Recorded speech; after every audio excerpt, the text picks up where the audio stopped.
Ce qu'on pense, on le rêve le soir. Avant de commencer, n'hésitez pas à vous abonner, à liker la vidéo et à partager. Bienvenue dans cette nouvelle vidéo où l'on va plonger au cœur de l'esprit humain, explorer les méandres de nos pensées et comprendre comment elles façonnent notre réalité, notre avenir et même nos nuits.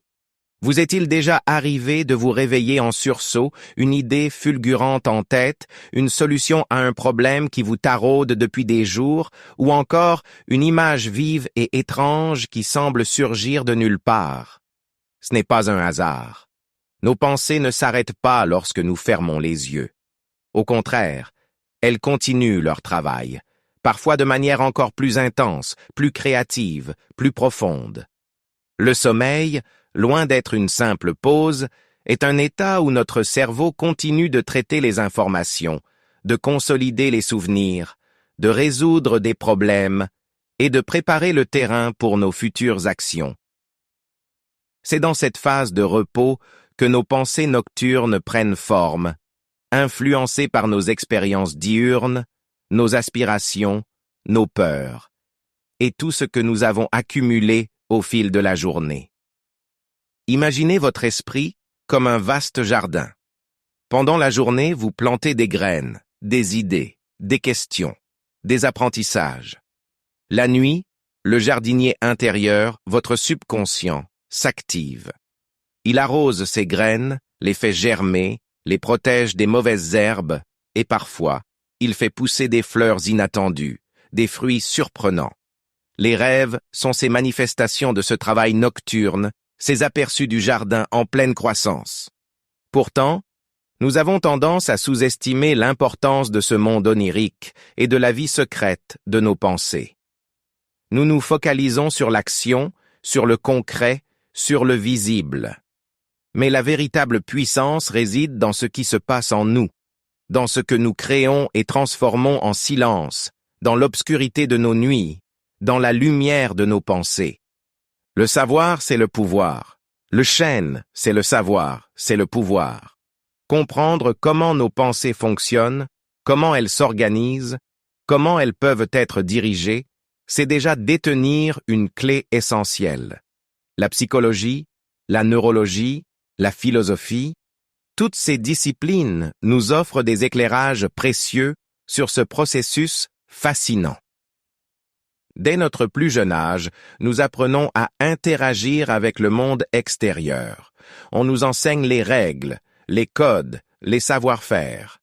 Mais combien d'entre nous apprennent réellement à gérer leur monde intérieur, à comprendre leurs émotions, à maîtriser leurs pensées parasites, à cultiver la pensée positive? C'est là où réside une forme de pouvoir souvent négligée, le pouvoir sur soi-même. Ce pouvoir ne vient pas de la domination des autres, mais de la maîtrise de son propre esprit. C'est la capacité de choisir ses pensées, de les orienter vers des objectifs constructifs, de transformer les obstacles en opportunités. Regardons de plus près le processus de la pensée. Elle est constituée de milliards de connexions neuronales, d'un réseau complexe qui réagit en permanence aux stimuli internes et externes. Chaque pensée, chaque émotion laisse une empreinte, crée un chemin neuronal. Plus nous empruntons un chemin, plus il devient facile à parcourir. C'est le principe de la plasticité cérébrale. Cela signifie que nous ne sommes pas condamnés à nos schémas de pensée habituels.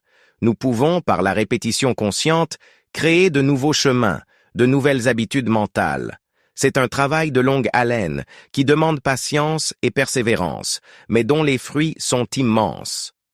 Prenons l'exemple de l'anxiété. Souvent, l'anxiété est alimentée par des pensées négatives récurrentes, des scénarios catastrophes que notre esprit imagine. Si nous apprenons à identifier ces pensées, à les remettre en question et à les remplacer par des pensées plus réalistes et positives, nous pouvons progressivement réduire leur emprise. De même, pour atteindre un objectif, qu'il soit professionnel, personnel ou créatif, il est essentiel de visualiser cet objectif, de le rendre vivant dans notre esprit. C'est la pensée qui précède l'action. C'est la vision qui guide la réalisation. Le sommeil joue un rôle crucial dans ce processus. Pendant la journée, nous accumulons une quantité phénoménale d'informations. Notre cerveau a besoin de temps pour trier, organiser et intégrer tout cela. Le sommeil paradoxal, notamment, est associé à la consolidation de la mémoire et à la résolution créative de problèmes. C'est durant cette phase que nous rêvons le plus, que nos pensées s'entremêlent de manière parfois chaotique mais souvent révélatrice. Avez-vous déjà eu une idée géniale en vous réveillant le matin? C'est souvent le fruit de ce travail nocturne. Le cerveau, libéré des contraintes logiques de la veille, peut établir des connexions nouvelles et inattendues. Les rêves peuvent être une source d'inspiration incroyable pour les artistes, les scientifiques, les écrivains, et pour chacun d'entre nous dans notre vie quotidienne. Le problème, c'est que nous avons tendance à oublier nos rêves, ou à les considérer comme de simples fantaisies sans importance. Pourtant, si nous prenions le temps de les noter, de les analyser, nous pourrions y trouver des messages précieux, des avertissements, des pistes de réflexion. Tenir un journal de rêve, par exemple, peut être un outil puissant pour mieux se connaître. En y inscrivant les images, les émotions, les scénarios de vos rêves, vous commencez à déchiffrer le langage de votre inconscient. Vous découvrez des symboles récurrents, des thèmes qui reviennent, qui vous donnent des indices sur vos désirs profonds, vos angoisses cachées, vos potentiels inexploités. Le savoir, c'est le pouvoir. Le chêne, c'est le savoir, c'est le pouvoir. Ce savoir sur soi est le fondement de tout développement personnel. C'est en comprenant nos mécanismes internes que nous pouvons agir sur eux. C'est en reconnaissant nos schémas de pensée limitants que nous pouvons les dépasser. Pensez à l'apprentissage. Au début, un nouvel apprentissage est laborieux. Il faut fournir un effort conscient, répéter, s'entraîner. Progressivement, l'action devient automatique, fluide.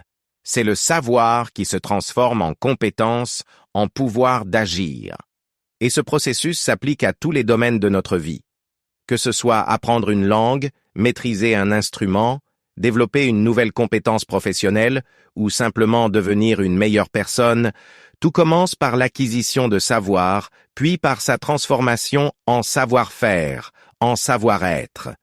La clé est de ne jamais cesser d'apprendre, de ne jamais cesser de se questionner. Le monde est en perpétuelle évolution, et notre esprit doit suivre le mouvement. La curiosité est le moteur de l'apprentissage. L'ouverture d'esprit est la porte d'entrée du savoir. Et ce savoir, une fois acquis, nous confère un pouvoir. Le pouvoir de comprendre le monde qui nous entoure, le pouvoir de prendre des décisions éclairées, le pouvoir d'influencer notre propre destin. Le savoir, c'est le pouvoir. Le chêne, c'est le savoir, c'est le pouvoir. Prenons l'exemple de la peur. La peur est souvent le résultat d'une ignorance, d'un manque d'information. Quand on comprend la cause d'une peur, quand on sait comment la gérer, elle perd de son pouvoir sur nous. Le savoir nous libère. Pensez aux défis que vous avez rencontrés dans votre vie. La plupart du temps, lorsque vous avez surmonté ces défis, c'est parce que vous avez acquis de nouvelles connaissances, de nouvelles compétences. Le savoir vous a donné les outils nécessaires pour réussir. Et ce savoir ne se limite pas aux connaissances académiques. Il englobe l'expérience